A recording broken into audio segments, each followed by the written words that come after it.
Sud Radio, les débats de l'été, 10h-13h, Thierry Guerrier. Ravi de vous retrouver pour cette deuxième partie de ce 10h-13h sur Sud Radio avec les débats de l'été. Et on passe maintenant à Mettez-vous d'accord. Vous savez bien, avec nos quatre débatteurs que je vais vous présenter dans un instant, on va évoquer cette problématique posée au président de la République, mais finalement à l'ensemble du pays. Est-ce qu'on va trouver un gouvernement ? C'est le gouvernement introuvable. Matignon, très bien. Pour l'instant, on a un gouvernement qui gère les affaires courantes, comme on dit, avec Gabriel Attal, mais qui a bien dit ce sera pas moi le prochain. Donc on va se retrouver dans quelques instants avec nos quatre invités que je vous présente immédiatement pour parler de ça et puis pour parler aussi du perchoir et puis peut-être aussi à nouveau de la problématique de cette guerre de l'eau dans les Deux-Sèvres. Alors avec nous ce matin Fanta Berreté, bonjour. Bonjour. Madame la députée, vous êtes députée Renaissance de Paris, vous êtes macroniste, voilà, vous représenterez ici cette sensibilité ensemble et centrale. Merci de votre présence avec nous. Alexandra Spinner, alors vous êtes enseignante, conseillère régionale de la majorité Pécresse, donc LR. Absolument, Valérie Pécresse. Pour la région Île-de-France, Alexandra Spinner. Bonjour. Voilà, donc du coup on aura cette sensibilité aussi à droite et puis c'est un plateau très équilibré avec Rani Slimane. Et bonjour. Bonjour Rani, vous êtes, je vous appelle par votre prénom là, c'est une habitude dans l'émission. Il n'y a pas de souci. Avec Valérie Expert, vous êtes proche de LFI, vous êtes militant de l'association Quartier Populaire à Montpellier, cofondateur de l'association Force Populaire. Et quand je dis, vous m'avez dit tout à l'heure, est-ce que je peux dire proche de LFI ? Vous m'avez dit, ça dépend des jours. Ça veut dire quoi ça ? Ça veut dire que comme tout le monde, il y a des fois où on est en accord avec sa sensibilité politique et des fois on a son propre avis. Ouais, mais oui, bien entendu. Mais oui, techniquement, et vous allez nous plus le présenter. que proche de la France Insoumise. Très bien. Et puis alors, on l'attend, il est bloqué sur la voie olympique. Non, il va arriver dans quelques instants. Frédéric Fougera, communicant, président de Tenkan, agence de communication et anthologie de la com aux éditions Bréal, qui viendra nous donner sa vision peut-être moins engagée. Enfin, on verra ça dans un instant. Alors, je voulais vous proposer comme premier débat la problématique du gouvernement. Mais auparavant, je voulais savoir un peu ce que vous ressentiez ce matin et si vous aviez les uns ou les autres un coup de cœur ou un coup de gueule. Je commence avec vous, Rani Slimane. Alors moi, en fait, c'est un coup de gueule sur une partie du débat politique qui essentialise beaucoup. Essentialiser, ça veut dire quoi ? Ça veut dire qu'il... C'est un verbe qui est un peu conceptuel et théorique, un télo, mais ça veut dire quoi ? Ah merci de... je suis honoré à ce qu'on souligne comme un télo. Essentialiser, vous... Alors, essentialiser, c'est dans le sens où on gomme les nuances d'un groupe et en particulier, ce que je pense, c'est les habitants de ce qu'on appelle la France périphérique, même si j'aime pas trop le terme.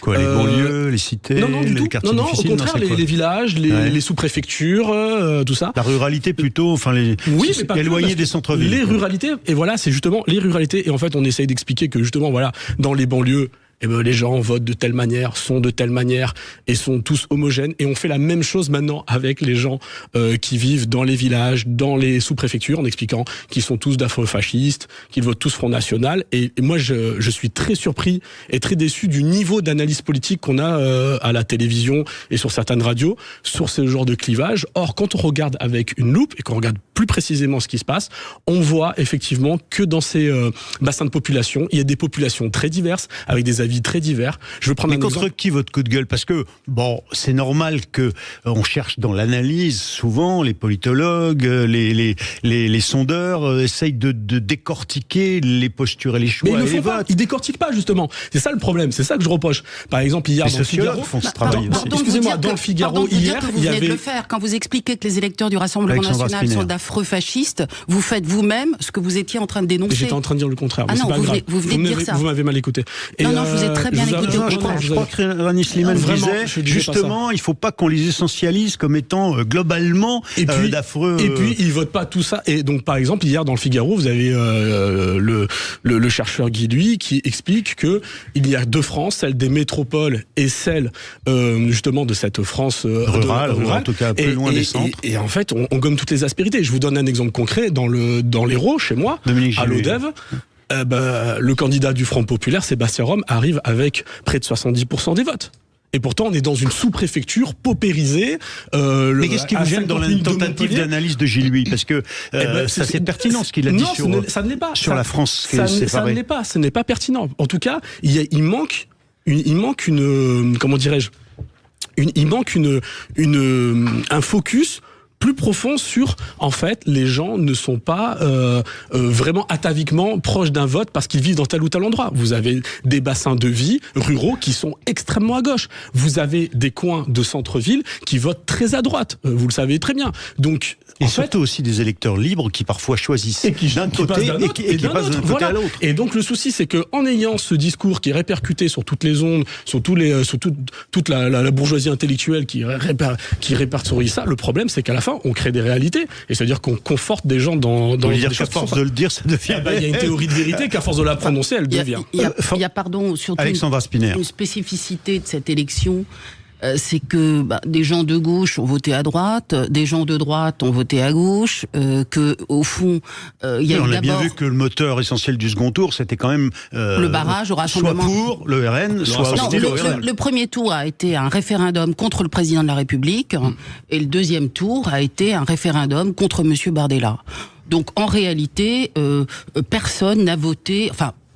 Non, mais vous êtes d'accord avec Alice. Vos électeurs, ils ont voté pour le programme de LR quand même. Absolument, oui. Ben voilà, c'est pareil pour les autres. Donc non, les gens, ils ont aussi voté pour leur aspérité. Au premier tour peut-être, mais au second, il y avait au second. Il y a des gens qui ont voté. Un front contre le RN. Quand vous votez au premier tour pour votre sensibilité politique et que qu'au second tour vous revotez pour sensibilité politique, c'est aussi pour une partie des idées que vous défendez. Fanta Berete, votre sentiment sur ce coup de gueule de Rami Slimane? C'est vrai qu'il y avait eu les travaux de Jérôme Fourquet, donc il y a quelques années déjà, qui établissait en fait un diagnostic de notre société, les grandes villes, les moyennes, les petites, les quartiers d'ailleurs, travaux largement relayés.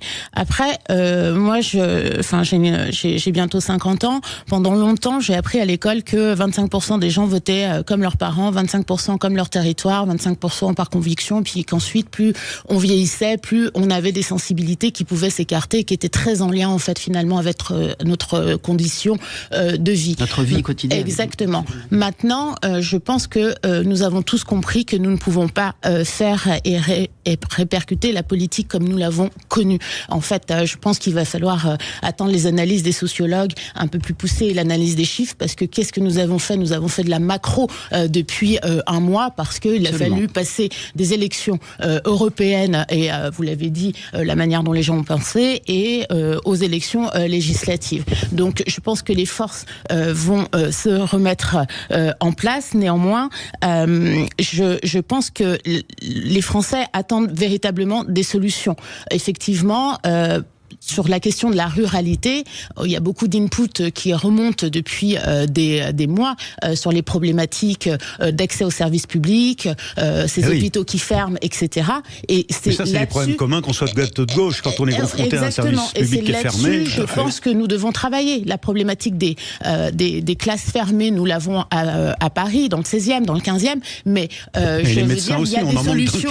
Il y a des solutions. Voilà, non, mais il y a des solutions qui peuvent se trouver, mais maintenant, quand vous habitez en ruralité, qu'il y a une classe qui se ferme, c'est véritablement problématique. Donc, qui que ce soit dans les prochaines semaines ou les prochains mois, la question c'est qu'est-ce qu'on répond à ces gens-là et quelles solutions on leur apporte. On veut vite vous dire, c'est ça votre coup de cœur. Mais alors, à vous, Fanta Berete, de nous dire maintenant quelle est votre ce matin prise de position personnelle, coup de cœur ou coup de gueule, ou alors Alexandra Spinner, Frédéric Fougera, Frédéric nous a rejoint. Je me lance dans mon coup de cœur allez-y, parce que moi j'ai envie d'amener un petit peu de joie, parce que c'est vrai que la période est assez morose, et je voulais vous parler de l'arrivée de la flamme olympique à Paris. Oui. C'est aussi mon coup de cœur. Voilà, on va pouvoir se compléter. Magnifique. Exactement. Mais pardon, vous n'êtes pas un peu en retard? C'était avant-hier, c'était hier. Mais c'est important d'en parler parce que je pense qu'elle a laissé des traces. C'est vrai que depuis l'arrivée à Marseille, on regardait depuis nos écrans. Moi, je suis pas une fan de sport, mais je me souviens très bien de 1998, et moi-même, je m'étais enflammée pour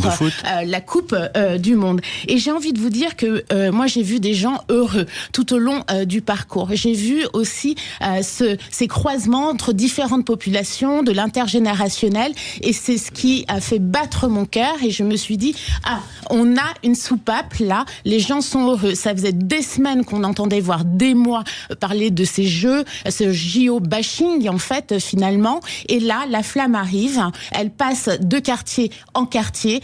J'étais chez ma pédicure hier qui me dit, je n'ai pas travaillé lundi, j'ai suivi la flamme dans tout Paris avec une amie, et c'était juste merveilleux. Elle a été physiquement... Exactement. Et donc je trouve ça juste incroyable. Alors oui, il y aura certainement des problèmes, mais le temps s'est suspendu pendant une journée. Les gens étaient juste heureux et ça fait du bien. Oui, Alexandra Spinner, vous vouliez finalement porter la flamme. Oui, c'est mon coup de cœur. Moi, c'était un coup de cœur pour une flamme de la résistance, puisque alors cette séquence nous a donné des grands moments de joie. Moi, tout particulièrement, j'ai adoré la fille de Sophie Cluzel, qui aux côtés de ses camarades des Cafés Joyeux. Alors, il faut vous rappeler que Sophie Cluzel, qui était ministre des handicapés, sa fille elle-même est handicapée. Il y avait cette image magnifique. Elle portait la flamme olympique. J'ai trouvé ça extraordinaire. Nous avons eu Lassana Bathily, le héros de l'hypercachère, qui a porté également la flamme olympique. Mais mon coup de cœur va à Léon Levkovitch, qui est un survivant d'Auschwitz, qui est âgé un très vieux monsieur. Enfin, j'aimerais être une vieille dame comme lui l'est aujourd'hui. Un vieux monsieur de 94 ans, qui est un ancien champion de France d'haltérophilie. Il a porté la flamme olympique. Il était avec son épouse. Absolument. Son épouse le suivait très fièrement. Il a été déporté à 15 ans. Il a survécu au camp de la mort, et en sortant, il s'est dit que plus personne jamais n'allait l'humilier. Il est devenu champion. Il est devenu l'homme le plus fort. Il pesait, je crois, 30 kilos au sortir des camps. Haltérophilie. Il pesait, je crois, 30 kilos au sortir des camps d'Auschwitz. Et j'ai trouvé cette séquence absolument extraordinaire. Donc, il porte la flamme olympique devant le mémorial du Veldiv, et il y a cet instant extraordinaire où Serge et Beate Karsfeld l'attendent, et ils sont si joyeux tous les quatre, de se voir.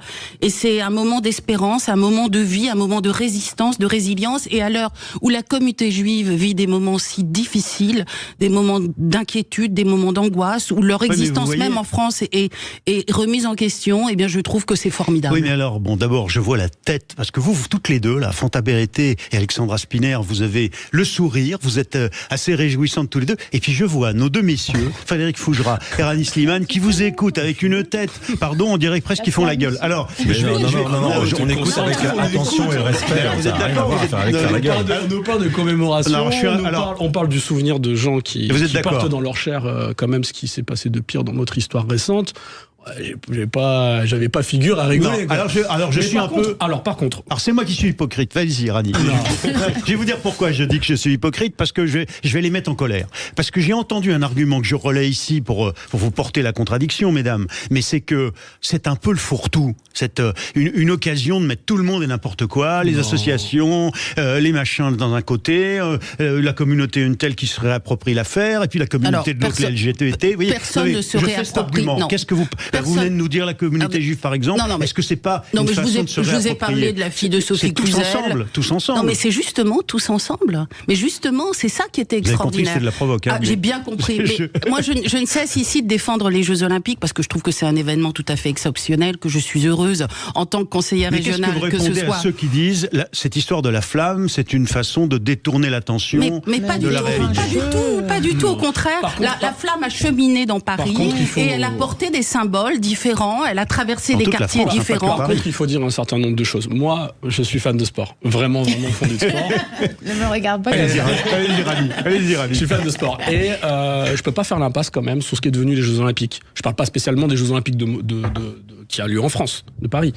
Je parle des Jeux Olympiques depuis un moment, avec un CIO qui prend des décisions très étranges. Il y a toute une marchandisation du sport. Moi, j'étais au passage de la flamme dans ma ville à Montpellier. Derrière les athlètes, il y avait des camions de Coca-Cola, quoi. Je veux dire, il faut bien, il y a des sponsors. Il est là le problème, c'est-à-dire que moi j'ai une vision du sport populaire qui est un peu moi j'ai une vision qui est un peu Comment vous financez les jeux alors comment vous financez le sport? Il y a beaucoup de choses qui se passent dans les jeux qu'on n'aurait peut-être pas besoin de financer.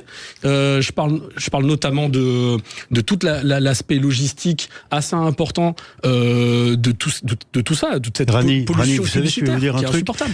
On a un sujet, c'est que dans la vraie vie, quelle qu'on soit l'initiative qu'on prenne, par exemple la radio, les médias, il faut financer. Et pour ça, la télé, il faut de la pub. Et voilà, vous avez tout compris. Sauf si on socialise on revient dans ce débat. Je vous promets que vous allez pouvoir exprimer vos arguments sur ce sujet du financement des JO, un petit peu fallacieux à vos yeux, par exemple avec Coca-Cola, dans un instant sur Sud Radio après la pub. À tout de suite. Sud Radio. Sud Radio. Parlons vrai. Parlons vrai. Sud Radio. Parlons vrai. Sud Radio, les débats de l'été, 10h-13h, Thierry Guerrier. Et là, on va voir s'ils se mettent d'accord. Mettez-vous d'accord, nos 4 débatteurs. Avec nous, Frédéric Fougera, de l'agence de communication Tenkan, Fanta Berete, de Ensemble Renaissance. Vous étiez député Renaissance, vous étiez la suppléante d'Olivia Grégoire. Et puis Olivia Grégoire, ce sera un de nos débats ce matin. Elle est encore ministre démissionnaire, mais du coup, elle va aller au Parlement. Donc vous n'êtes plus député parce que vous êtes sa suppléante. Enfin bref, tout ça est inextricable. En tout cas, on verra si on trouve des solutions. Et puis, avec nous, Alexandra Spinner, qui est enseignante et qui est conseillère régionale LR en Ile-de-France, et Rani Slimane, qui lui nous vient de Montpellier, un sportif, un grand sportif, la plus belle ville du monde, après Paris et Marseille peut-être, et qui est proche de la gauche de la France insoumise. Rani, alors vous aviez lancé un débat qui était le CIO ne peut pas prendre de l'argent partout, et vous bâchez Coca-Cola. Mais enfin, on vous disait, on vous répondait, il faut bien les financer. On peut quand même penser que autour d'une compétition sportive comme les Jeux Olympiques, qui est quand même le moment de l'exposition du sport amateur, de beaucoup de sports qui, en tout cas, ne sont très peu médiatisés. Ils sont des grands professionnels, mais peu médiatisés, au contraire du foot ou d'autres sports. On peut quand même considérer que depuis une vingtaine d'années, même une trentaine d'années, la part publicitaire qui est présente lors des Jeux Olympiques et progresse de manière exponentielle à tel point que ça devient envahissant. Je me promenais dans Paris vers Opéra. Ça fait au moins 4 jeux que j'entends ce débat. Oui, mais c'est pas parce plus vieux que vous, mais c'est pas parce qu'on en parle depuis 4 jeux que c'est pas un problème. Oui, mais pas pendant les épreuves. Il manquerait plus que ça, tiens. Non, mais vous voyez, mais donc au moment du sport. Non, moi je pense qu'on peut faire quelque chose de aussi bien, avec moins de pubs, moins de fric, et ça se passera très bien. Bon, alors votre réaction, Frédéric Fougera. Non, mais et plus de fric pour les athlètes le long de l'année en dehors des Jeux Olympiques. J'ai changé de voix. On le trouve où cet argent? Non, mais Frédéric Fougera, ce sujet du rapport du sport et de l'argent est un vrai sujet, et ce que dit Rani, je partage au moins en grande partie ce qu'il dit. Le CIO, c'est une organisation qui est plus riche que certains États. On peut se poser des questions. Est-ce que le CIO a besoin d'autant d'argent pour organiser des événements de la même ampleur? Bon, après, c'est toujours très facile d'être un observateur et de dire il suffirait de faire autrement. Il y a quand même un sujet. C'est vrai qu'il y a cet événement brasse énormément d'argent et pas nécessairement en faveur du sport, en faveur du développement des territoires où les événements se déroulent, ni en faveur des populations. Mais j'ai absolument pas la réponse. Je voulais revenir sur la question juste que vous aviez posée précédemment suite au coup de cœur de Fanta et d'Alexandra, sur quoi répondre à la polémique sur le fourre-tout du passage de la flamme olympique. Oui. Alors en communicant de crise, je vous répondrai que d'abord on n'est pas obligé de répondre à toutes les polémiques parce que ça part...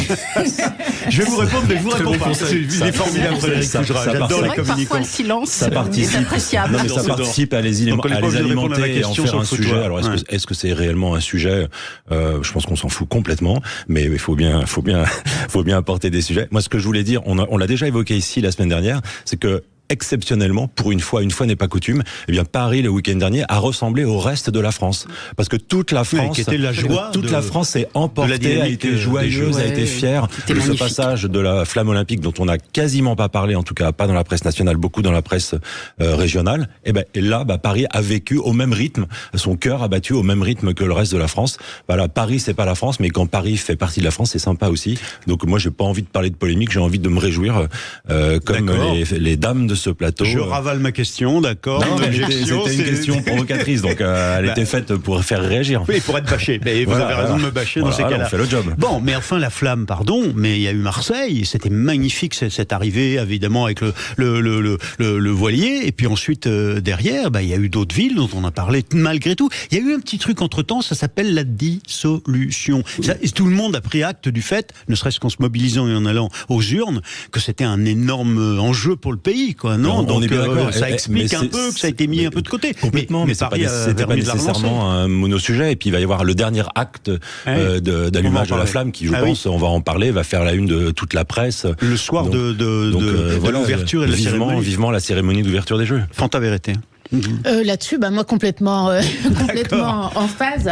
Non, sur le sport et l'argent, de toute manière, moi j'ai envie de dire que quand je vois ce qui se passe dans le foot, tout particulièrement, déjà j'ai les poils qui s'hérissent. C'est-à-dire que on a toute une succession de petits clubs qui ont des difficultés, qui n'ont pas de camionnette pour aller emmener les enfants donc d'un stade à un autre le week-end, avec des parents qui n'ont pas les moyens, qui sont dans l'obligation de pouvoir de mutualiser, etc.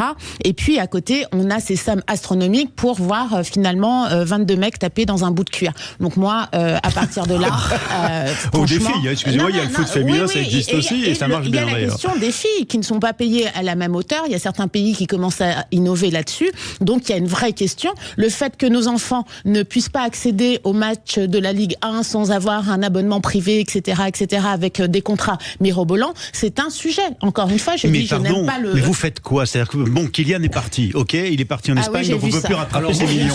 Moi j'ai une solution concrète. D'ailleurs, toi tu me coupes la parole comme ça. Mais c'est très bien parce que j'avais pas de solution. C'est le jeu. Vous voyez, Rani Slimane. Ça vaut le coup de couper la parole. Non mais moi je postule au poste de ministre des Sports. J'ai plein d'idées. De la gauche insoumise. Tout le monde postule à tout. C'est un sac. Bon, ça y est, on a trouvé. Scoop sur Sud Radio. Scoop sur Sud Radio ce matin. Dans Mettez-vous d'accord, on a trouvé le ministre des Sports de la gauche, du Front Populaire. Il y a quelque chose qui s'est passé qui est justement par rapport au football, et je suis tout à fait d'accord avec Fantas sur le problème qu'il y a des droits TV, parce que c'est ça qui finance le football professionnel. Et donc on a des opérateurs privés qui font la pression dans des négociations encore plus dures que celles du Front Populaire, vous pouvez me croire, parce que là il y a beaucoup d'argent en jeu. Et en fait, il y avait une solution tout à fait simple, c'était de faire un diffuseur public avec un abonnement à un prix accessible. Mais on casse pas les règles du marché comme ça. On casse pas les règles du marché.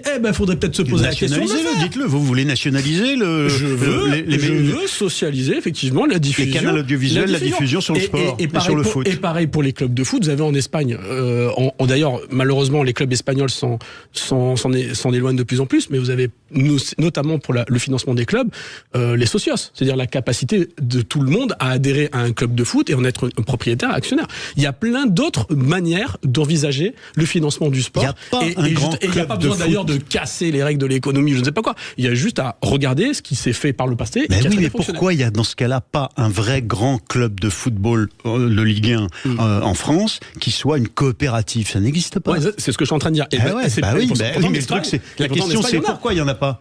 Ça, c'est parce qu'on a des habitudes où on a toujours laissé à l'époque au capital français la propriété des clubs. Mais c'est pas un gros mot, hein. C'est pour moi non. Mais moi non plus. Le capital ça existe, hein. Il n'y a pas de problème. Et c'est ce qu'on a fait. On avait des entrepreneurs qui prenaient les clubs, et il y a des entrepreneurs qui étaient très attachés à leur club. Moi dans ma ville. Et alors pourquoi ça marche en Espagne? Les Nicolins, on peut pas dire qu'ils aiment pas leur club. Moi je suis un grand fan de MHSC. Donc mais par contre, on peut imaginer qu'un club comme Marseille, on peut imaginer un club comme qui a une grosse base supportrice populaire. On peut penser à un club comme Saint-Étienne, Lens, qui pourrait aller vers ces modèles-là. Pourquoi ça marche en Espagne et ça marche pas chez nous? Mais c'est pas que ça marche pas, c'est qu'on n'a pas essayé. Donc c'est pour pas dire ça n'a pas marché. C'est qu'il y a des gens qui tiennent un peu ça et qui peut-être ne pensent pas à faire autre chose. Avec coopérative. On se retrouve dans quelques minutes après le flash info de 11h pour la suite des grands débats de l'État et de Mettez-vous d'accord. Restez avec nous sur Sud Radio. Très bonne matinée.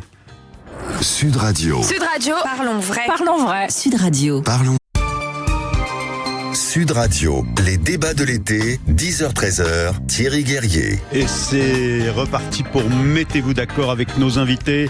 Rami Slimane, qui est proche de la France Insoumise, du Front Populaire de la gauche. Alexandra Spinner, proche de la droite LR, puisqu'elle-même est conseillère régionale Île-de-France auprès de Valérie Pécresse pour l'étiquette LR. Fanta Berreté, proche de la Macronie, en plein dans la Macronie, puisque vous êtes la suppléante d'Olivier Grégoire au Parlement, à l'Assemblée nationale. Fanta Berreté, vous avez siégé quelques heures, on pourrait dire, comme député Renaissance. Et Frédéric Fougera, communicant, lui, président de Tenkan Paris, agence de communication. Vous vouliez, Alexandra, revenir sur notre débat sur le financement du sport. Sur le financement du sport. Déjà, moi, je voudrais dire qu'à la région, avec Valérie Pécresse et Patrick Caram, nous sommes mobilisés pour que précisément le sport soit accessible à tous. C'est-à-dire, ça veut dire quoi? Pardon, mais vous faites votre pub, mais concrètement, ça veut dire quoi? Concrètement, ça veut dire que nous soutenons les clubs sportifs. Toutes les régions le font. Oui, alors, c'est pas parce que toutes les régions le font qu'il ne faut pas être fier de ce que nous faisons. C'est quand même formidable de se dire que sur tout le territoire francilien. C'est le mode de financement qu'appelle de ses voeux Rami Slimane, quoi, finalement. Non, mais c'est par les collectivités. Mais c'est un mode de financement que nous pratiquons. Nous sommes pleinement mobilisés pour les Jeux Olympiques et Paralympiques. Et j'insiste sur Paralympiques parce que je dis à vos auditeurs qu'il y a encore des billets à acheter pour les Jeux Paralympiques et c'est quand même. Et vous allez lancer une grande campagne de com avec le CIO d'ailleurs parce que. Un événement tout à fait exceptionnel. Ce sont des sportifs. Les billets sont pas vendus.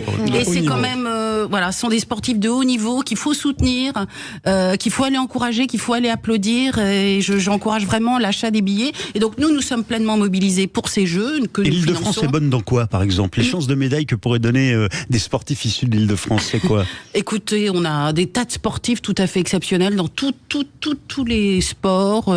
Le judo, le tennis. On a des judokas, on a des perchistes, on a des nageurs exceptionnels. Ah oui, tiens, vous avez une nageuse qui s'appelle Anne H, qui a plongé tout à l'heure. Et pourquoi Valérie Pécresse n'a pas nagé, s'est pas baignée avec Anne Hidalgo? Écoutez, peut-être parce qu'elle se prête pas à cette mise en scène ridicule. Mais en tout cas, sur le financement rapidement du sport, il y a une question qui est importante, notamment on reparle du foot, c'est la question des enceintes. Il y a eu des projets, des enceintes, c'est-à-dire des stades, des grands stades, des grands projets inutiles. Il y a eu un moment, à une époque, où on a commencé à vouloir faire des stades sur le modèle de Lyon.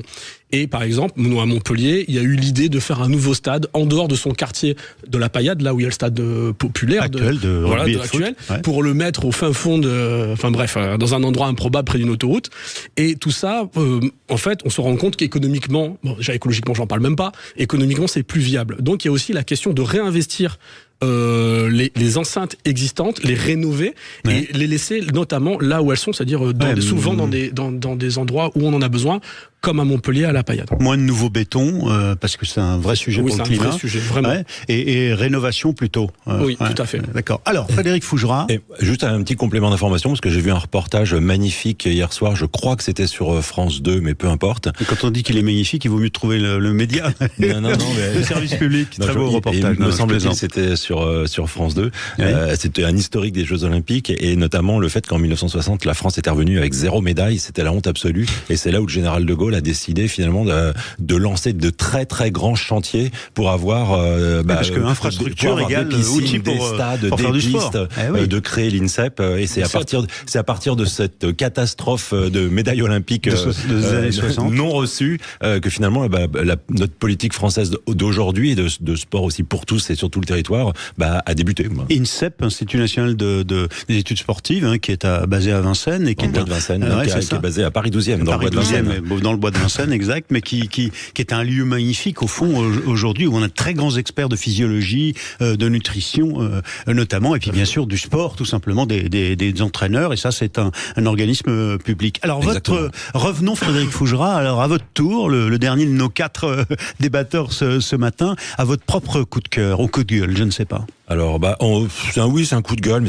c'est aussi un peu plutôt un rappel. Alors je reviens dans notre quotidien politique, et je voulais rappeler que vote ne veut pas dire consentement. Vote veut pas dire consentement. Je développe. Depuis l'élection de Jacques Chirac en 2002, donc déjà ça remonte un peu, contre Jean-Marie Le Pen, les élections d'Emmanuel Macron et puis ces dernières législatives, nos politiques ont tendance à oublier que le vote qui les porte aux responsabilités dans le cadre d'un front dit républicain ne vaut pas consentement politique.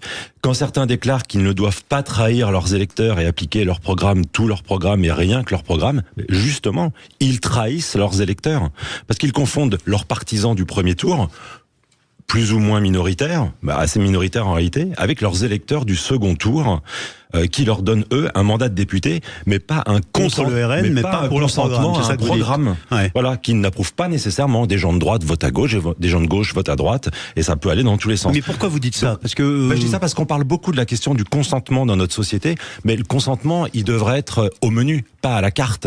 Le consentement, c'est tout au long, c'est tout le temps, c'est tout au long de l'année. C'est pas seulement quand ça nous arrange. Tous les partis qui ont appelé à former un front républicain contre le RN, ils ne peuvent pas considérer que leurs députés ont été élus pour appliquer leur programme et rien que leur programme. Ils ont reçu un consentement tactique, pas un consentement politique. Et la situation aujourd'hui, elle devrait les obliger. Elle les oblige à travailler ensemble pour le pays, dans des négociations et dans le compromis. C'est une situation nouvelle, ça on est d'accord, c'est nouveau, on ne connaît pas, on n'a jamais expérimenté.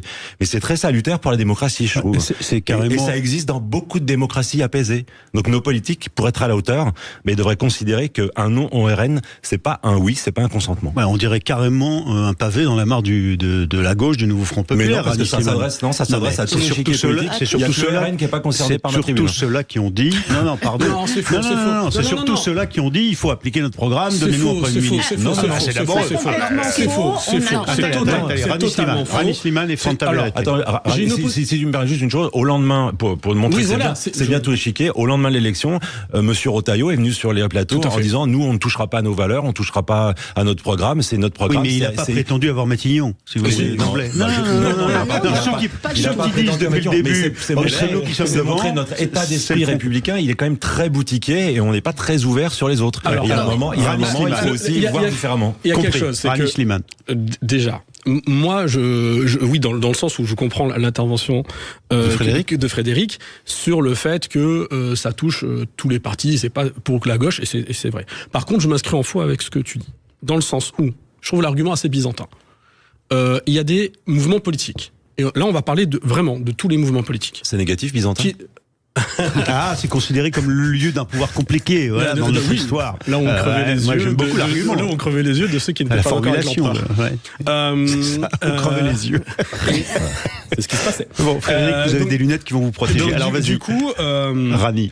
Chaque mouvement politique défend un corpus d'idées qu'il souhaite bon pour la société. Moi, je ne doute pas que chacune des personnes présentes ici et qui sont engagées politiquement pense que le projet qu'elle porte est bon pour la société. Mais ça, Frédéric l'a pas mis en cause. Hein. Je sais bien. Ce qui met en cause, c'est le fait d'utiliser des électeurs convoqués pour une autre raison au service de nos idées. Il y a une petite musique qui fait penser que le compromis, ça veut dire la capacité que vous allez avoir à négocier, à renier une partie de ce que vous portez, est quelque chose qui peut créer du consensus pour arriver à quelque chose. Moi, j'ai vu l'Italie. J'ai vu des gouvernements dits de consensus, des gouvernements techniques. Celui de Matteo Renzi, qui était soi-disant de gauche et qui a fait une espèce de truc un peu en même temps, on va dire, très dur pour les Italiens. Et ensuite, celui de Mario Draghi. Ça a amené le fascisme le plus gras au pouvoir. Donc Giorgia Meloni qui gouverne. Meloni qui est une fasciste. Les mots ont un sens. Oui, c'est une néo-fasciste. C'est quand même un néo-fasciste. C'est comme ça qu'elle se décrit. C'est pas moi.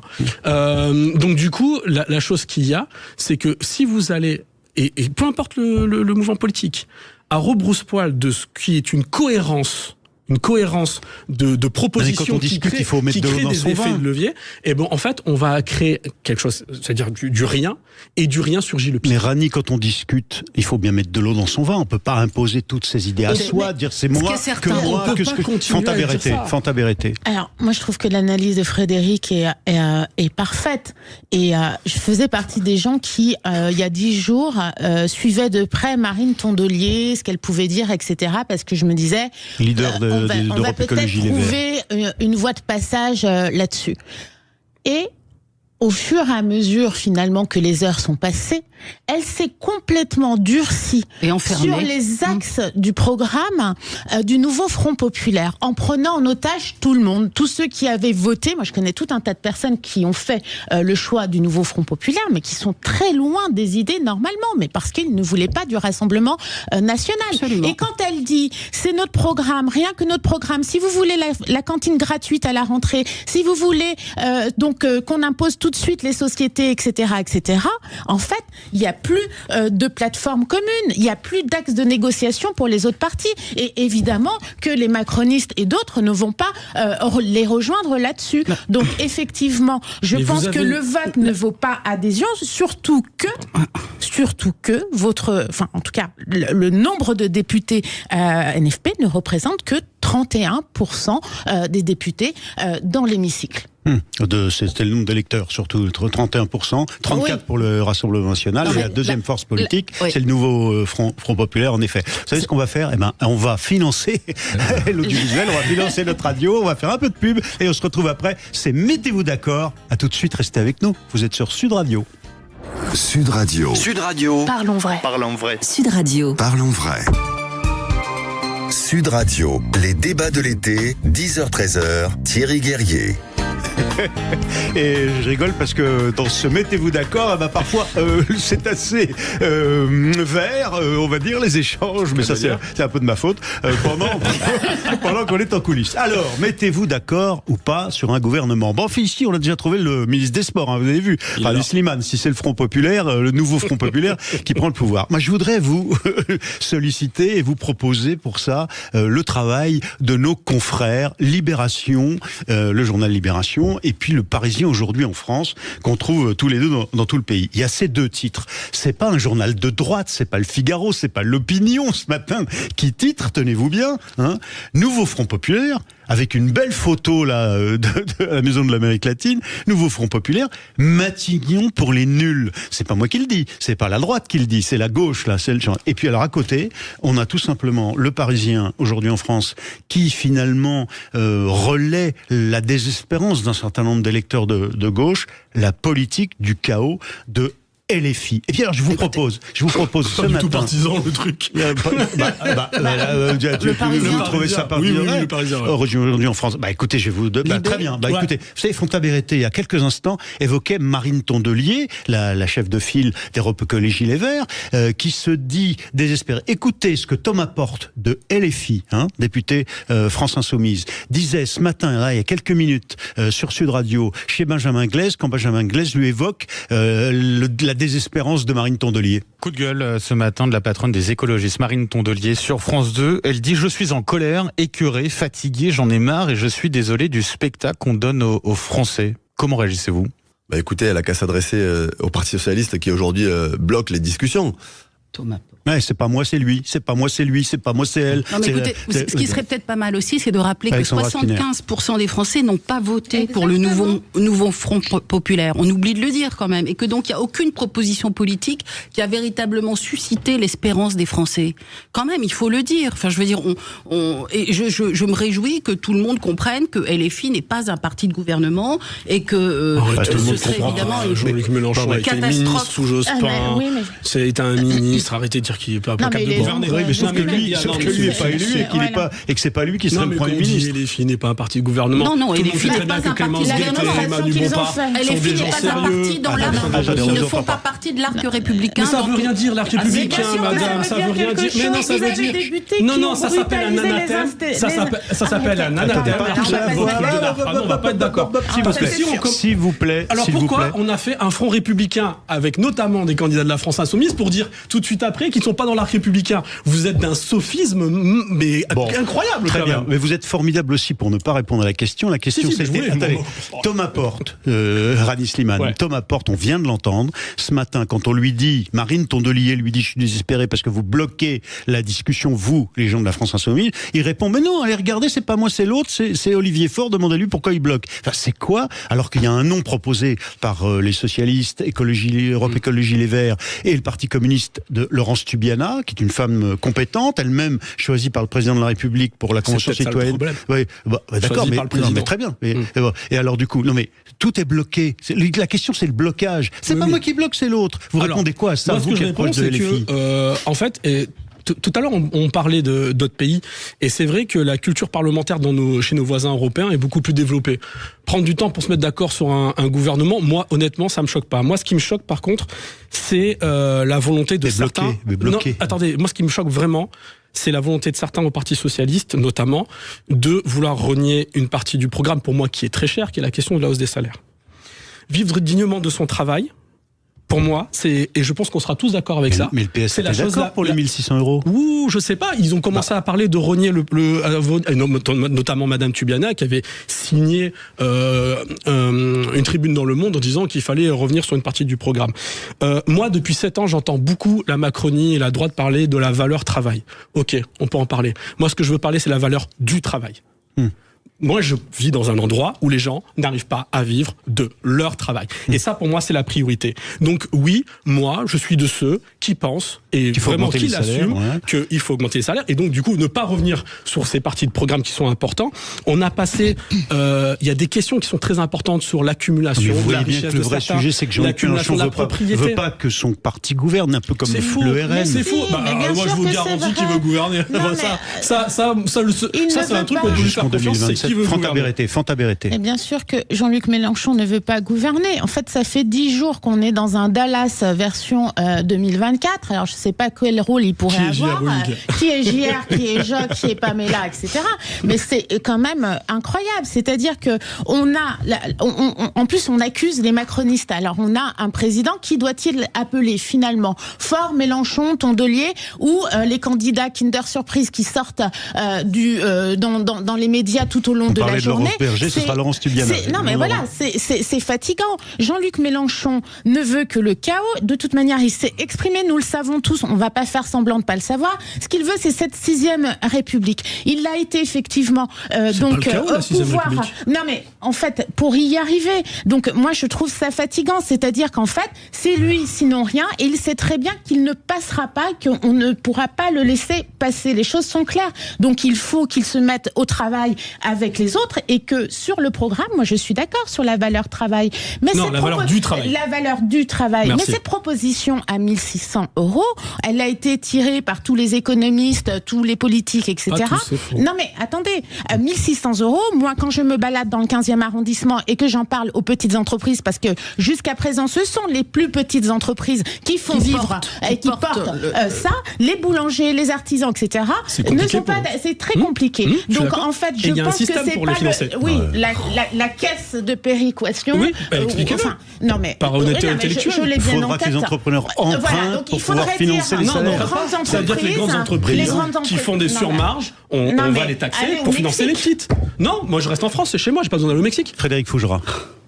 Vous êtes dubitatif. Oui, non, parce que je suis un peu désespéré par ce genre de discours. Mais c'est vous qui avez allumé le feu en disant oui, mais vote pour pas consentement. Et après, il est désespéré.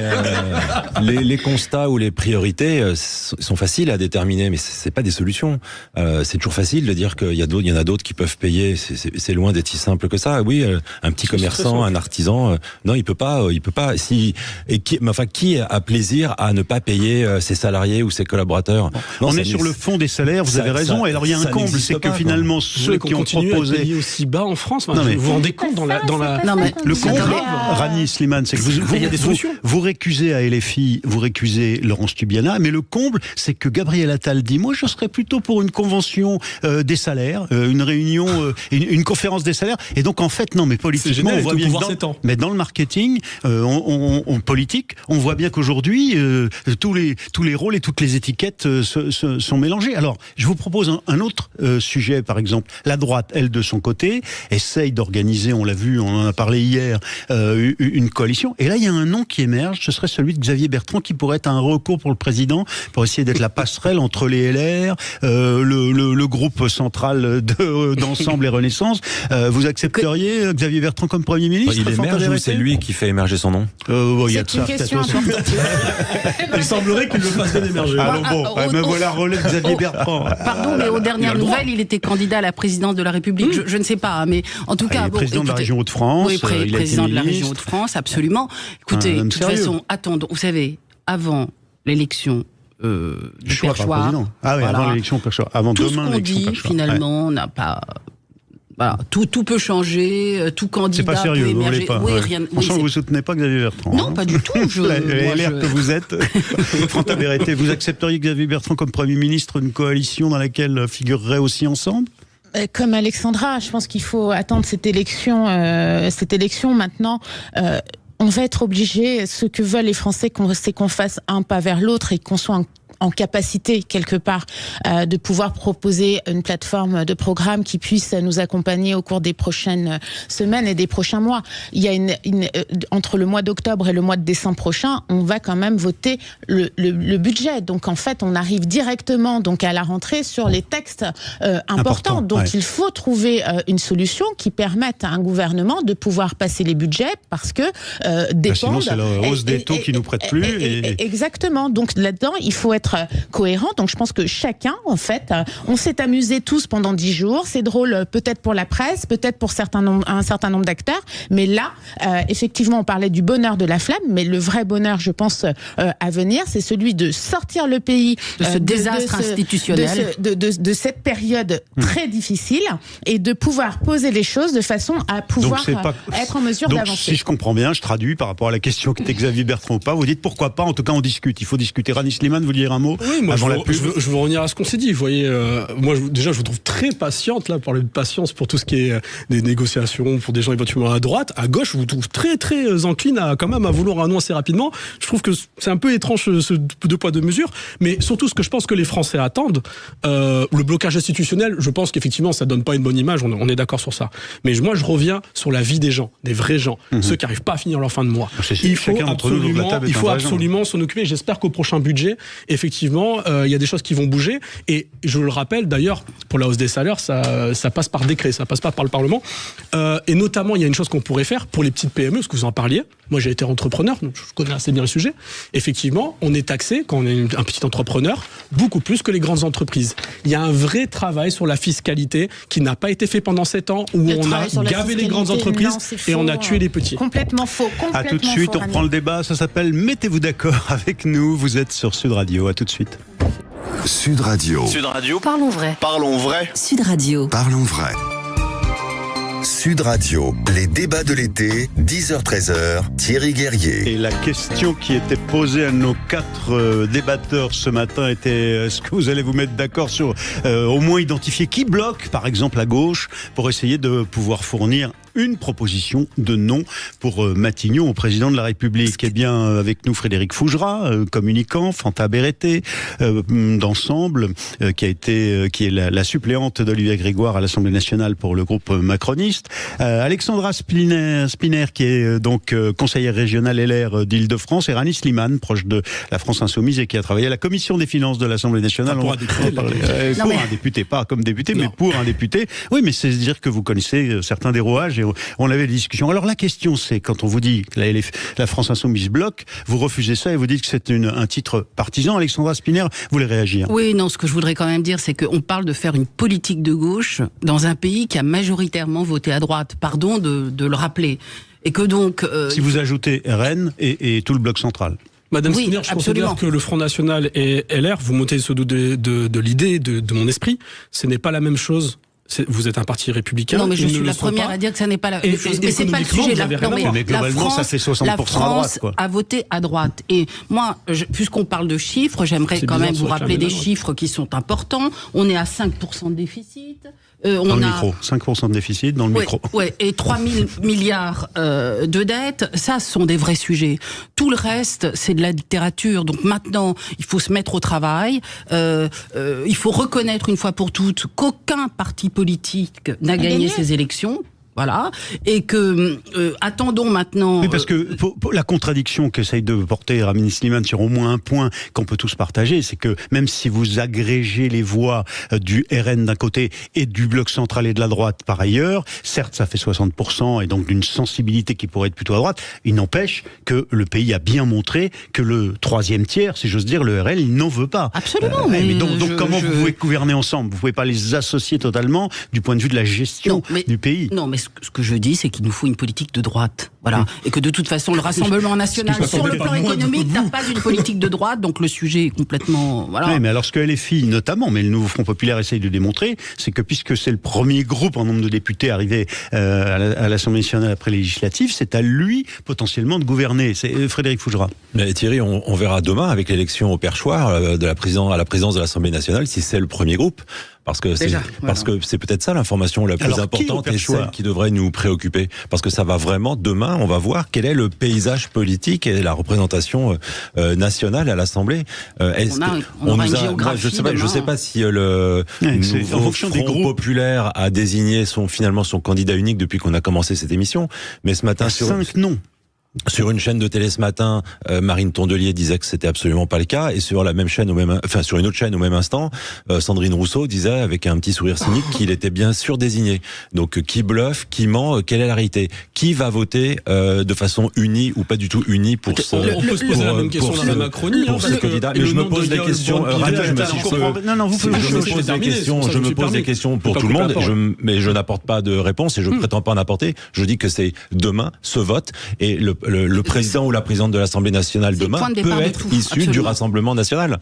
Le système le permet tout à fait. Et là, il n'y a pas forcément de front qui va empêcher. Et donc, si demain on a un président ou une présidente de l'Assemblée nationale qui est issu du groupe Rassemblement national, est-ce que ça impose pas au président de la République de nommer un Premier ministre issu de ce groupe? Moi, je partage l'opinion, Frédéric, sur le fait que... L'analyse. Oui, l'analyse sur le fait que le vote de demain est assez central. Je pense qu'on est tous d'accord sur ça. Oui, parce que c'est là qu'on verra comment se sont constitués les groupes et quels sont réellement les rapports de force. Moi, je pense que c'est un vote effectivement dans nos institutions qui est assez important. C'est le quatrième personnage de l'État. Bon, voilà, on est tous d'accord. C'est le quatrième personnage de l'État. Ouais. Et d'ailleurs, du coup, moi, j'ai vu la demande de candidature de Yael Braun-Pivet, qui moi m'a fortement surpris parce que j'ai pas l'impression qui est Renaissance, qui a exercé son magistère de manière assez, on va dire, bon, pour pas être très désobligeant, de manière originale, on va dire. Mais non, moi je trouve qu'elle n'a pas fait honte à la France. Pourquoi avec les députés qu'on avait au sein de l'hémicycle qui faisaient scandale. Moi je vais le dire, et là je pense qu'on va être clairement pas d'accord, mais je le dis très tranquillement. Mais quand vous avez le quatrième personnage de l'État qui dit qu'elle soutient inconditionnellement un pays en guerre et qui a été victime d'une attaque terroriste. On va pas commencer là-dessus. Vous parlez de quoi? D'Israël, bien sûr. Et qu'elle a dit qu'elle le soutenait de manière inconditionnelle. Mais c'est pas la question d'Israël. Elle soutient l'existence d'Israël.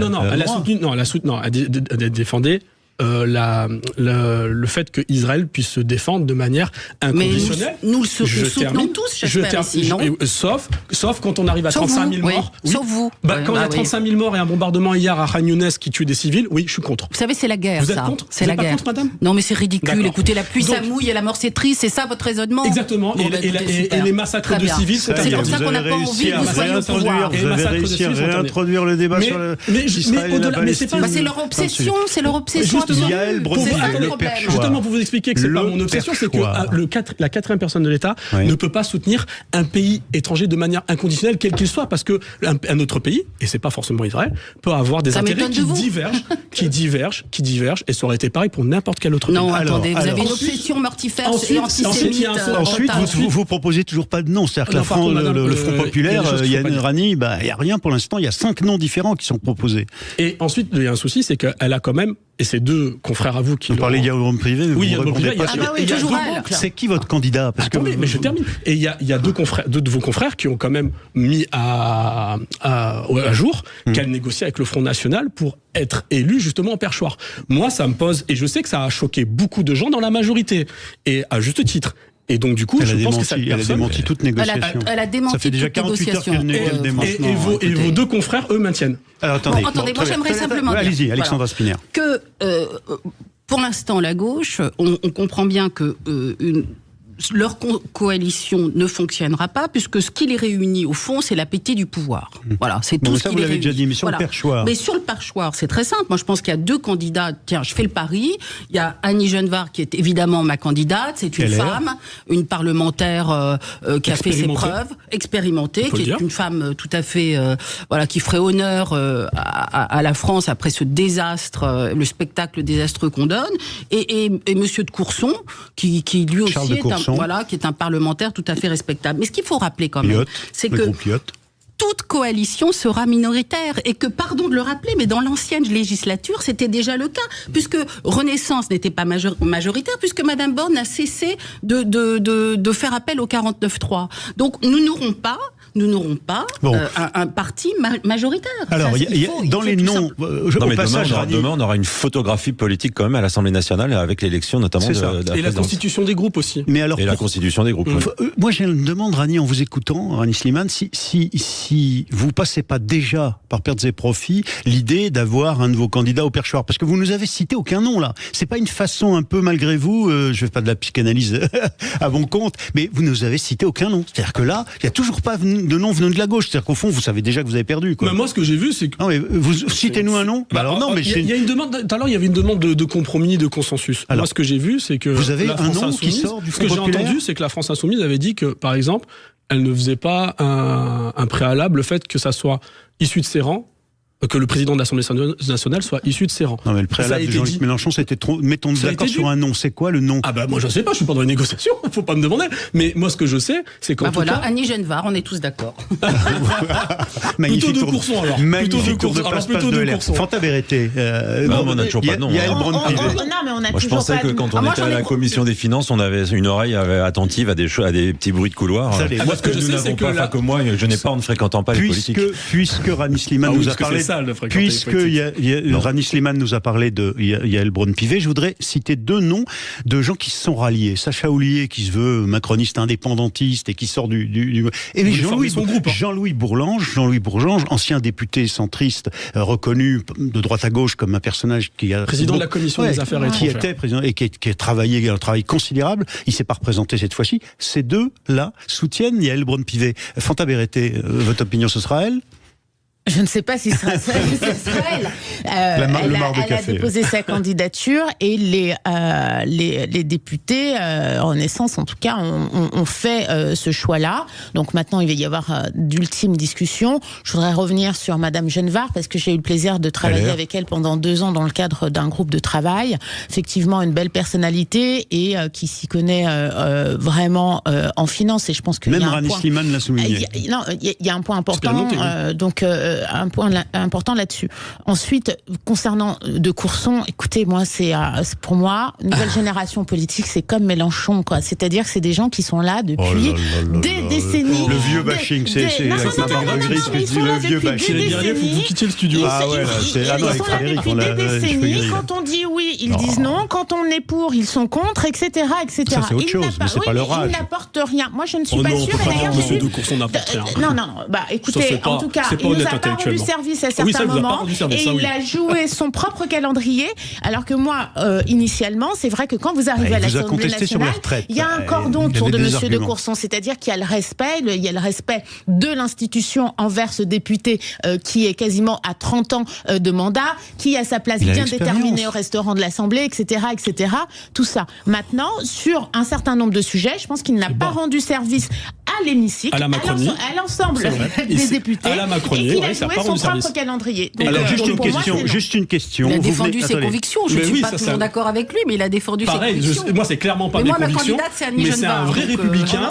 J'ai entendu ce que j'ai dit. Monsieur Courson est un vrai républicain. Il est très clair par rapport au Front National. C'est quelqu'un qui s'est désisté à la Commission des Finances pour faire élire Monsieur Coquerel contre le Front National.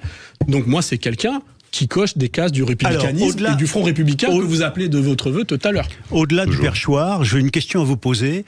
On traitera ça dans quelques instants peut-être, mais tout de même, il y a deux aspects sur lesquels on peut considérer, en tout cas certains le disent ce matin, qu'on piétine la Constitution. Et il y a un premier aspect qui est que puisque personne n'a de réelle majorité au sein de cette Assemblée, les rapports de force seront connus demain, vous nous l'avez dit, vous êtes d'accord tous les quatre sur ce point, il y a une question quand même, c'est ce qu'on ne piétine pas le principe qui a toujours été adopté à l'Assemblée, qui est que l'on fournit, on donne des responsabilités à travers les postes de vice-présidence et de la questure à la proportionnelle de la représentation des groupes. C'est-à-dire tous les groupes. Et là, certains disent, pas LFI, pas le Rassemblement national, on leur donne pas. C'est les us et coutumes et les règles de l'Assemblée. Je pense qu'il est important d'être très précis. Moi, je suis pas constitutionnaliste, mais ce que je sais, c'est que la Constitution... Non, mais ma question, c'est est-ce qu'on doit laisser exclure LFI ou le RN des postes de vice-présidence ou de questure à l'Assemblée, alors que... Sachant que, qu'on le veuille ou non, le RN est le premier parti de France. Alors,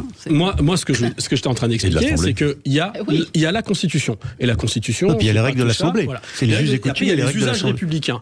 Je vous donne mon sentiment, je pense qu'on ne sera pas d'accord, mais je fais une distinction claire entre le Front National, appelé Rassemblement National, le Front National et le reste de la classe politique. D'ailleurs, il n'y a pas que moi qui le fais. Nous, on pourrait avoir des postes, mais pas le RN. Je vais terminer. Je fais cette distinction comme la majorité des Français et beaucoup de gens autour de cette table qui ont appelé au Front républicain. Donc, c'était très clair. Donc, il y avait un Front républicain contre le Front National. Donc, mais oui ou non, des postes pour le RN. Ce Front républicain qui avait été trahi par Yael Braun-Pivet en nommant Monsieur Chenu à la vice-présidence de l'Assemblée nationale. Pas nommé, il a été élu. Il y avait possibilité qu'il ne le soit pas si les macronistes n'auraient pas voté pour. Mais pas en démocratie. Ainsi que LR. Moi, je pense que ce parti, le cordon qu'avait appelé Jacques Chirac, tout à l'heure vous parliez de Jacques Chirac, qui disait dans son épitaphe, il ne faut jamais composer avec ces gens-là. Et ben moi, je reprends ces paroles de Jacques Chirac et je pense qu'il faut exclure ces gens-là de tous les postes. Il était vivant, Chirac, quand il a dit ça. Allez, on se retrouve tout à l'heure. Oui, ça a été repris après. On en a fait une épitaphe de Jacques Chirac. On se retrouve pour Mettez-vous d'accord, précisément sur ces questions. Est-ce qu'on piétine la Constitution avec les nouveaux us et coutumes qui sont en train de s'installer dans la République française? À tout de suite, vous êtes sur Sud Radio. Restez avec nous. Sud Radio. Sud Radio. Parlons vrai. Parlons vrai. Sud Radio. Parlons. Sud Radio, les débats de l'été, 10h-13h, Thierry Guerrier. Avec nos quatre débatteurs de Mettez-vous d'accord, Rani Slimane, Alexandra Spinner, Fanta Berreté et Frédéric Fougera. Je vous posais la question, est-ce qu'on ne piétine pas la Constitution? Alors il y a un débat qui était lancé sur des postes ou non pour LFI, mais aussi pour le Rassemblement National, proportionnellement à leur représentativité donc dans l'Assemblée, la questure, les vice-présidences à côté du président ou de la présidente qui sortira. Quel est votre sentiment là-dessus, Alexandra Spinner? Mon sentiment, c'est que on piétine la confiance des Français dans la politique. Et moi, c'est ça qui m'inquiète. En ne respectant plus les us et coutumes, c'est ça? C'est ça qui est inquiétant. Donc vous dites qu'il faut une vice-présidence pour le RN, c'est pas un scandale, puisqu'ils sont le premier groupe à l'Assemblée. Je pense que c'est compliqué de leur refuser, je vous le dis franchement. Maintenant, vous parlez de piétiner la Constitution, moi ce qui me choque particulièrement, il y a un point sur lequel nous devrions tous être d'accord, c'est la séparation des pouvoirs. Alors, c'est un vieux principe qui date notamment de la Révolution. Absolument, mais sur lequel repose notre Constitution, et de voir qu'un ministre puisse être député, pour moi, c'est juste surréaliste et c'est un problème. Alors, Rani Slimane. C'est un vrai problème constitutionnel, politique. Alors attendez, on va être précis. On est en train de passer au suivant sur ce principe de la Constitution, exécutif, législatif, judiciaire par ailleurs ou médiatique, diraient d'autres. Mais ces trois pouvoirs, le principe établi depuis la Révolution, puis c'est 1790 à peu près, c'est qu'on sépare l'exécutif du législatif. C'est complètement schizophrénique en fait. Et là, pour éviter la schizophrénie, et là, 17 de nos ministres, pour la première fois, même 3e, 4e, 5e République, ça n'a jamais été réalisé, 17 de nos ministres sont à la fois pendant quelques jours, au moins jusqu'à ce que le président de la République nomme un nouveau Premier ministre et un nouveau gouvernement, derrière celui de Gabriel Attal démissionnaire, 17 de nos ministres sont à la fois ministres et parlementaires, et notamment Olivia Grégoire, votre patronne, Fanta Berete. Mais là, on est dans un truc ubuesque qui ne correspond pas à nos usages et à ce grand principe qu'on est en train de piétiner, non ?